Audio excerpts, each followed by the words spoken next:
عسلامة ومرحبا بكم الناس الكل، ان شاء الله تكونوا بخير يا ربي.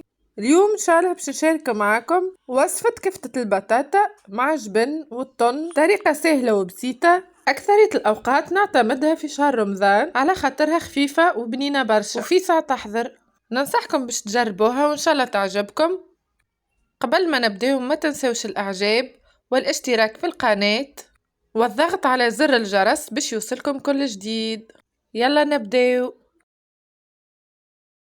أول خطوة ناخذ كعبة بطاطا نقصوها بالشكل هذا، قصيتها قطع صغار باش تتسمطلي فيسع في الماء وما تاخذش برشا وقت.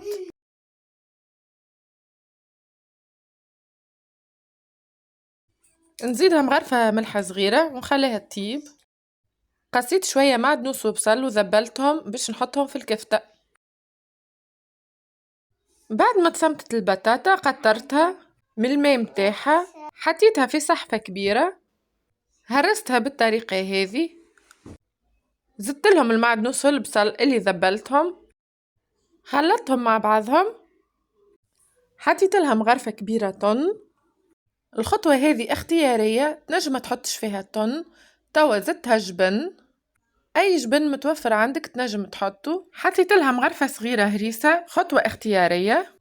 خلطت كل شيء مع بعضه. توا زدتهم كعب عظم على حسب كبر الخليط متاعك. اذا كان عملت كعبتين بطاطا وكسرت في الخليط تحط اكثر من كعب عظم. هنا كعبة واحدة كفت لي الخليط متاعي. زفت لهم شابليور عملته وحدي في الدار. رحيت الخبز اليابس. الخطوة هذه مهمة برشا، تخلينا كعبة الكفتة متاعنا مكبوسة وشادة روحها. نحرك كل شيء مع بعضه حتى لين تخلط المكونات الكل في بعضهم. توا باش نبدا نشكل فيهم. حطيت شوية زيت في يدي باش تسهلي عملية التشكيل كيما تراو في الفيديو. نعملها على شكل استوانة بين كفوف يدي، من بعد نحطها في الفارينة ونخرجها نخليهم يرتاحوا شوية، من بعد نبدأ نقلي فيهم.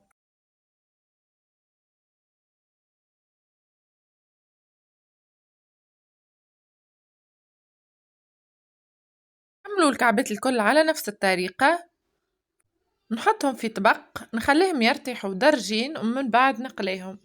بعد ما كملتهم الكل وخليتهم يرتاحوا، توا باش نبدأ نقلي فيهم. حطيت مقلة وحطيت فيها شوية زيت، ما تستحقش أنا نكسروا لها الزيت. توا نبدأ نقليو فيهم على نار متوسطة. أول ما تبدأ تحمار الكعبة من اللوطة نقلبوها على الشيرة الأخرى.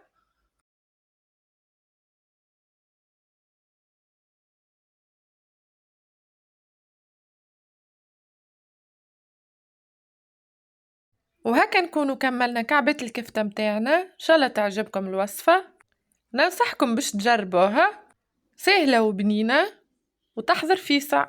شهية طيبة للجميع. نخليكم الناس الكل على خير إن شاء الله، ونقول لكم باي باي في فيديو جديد.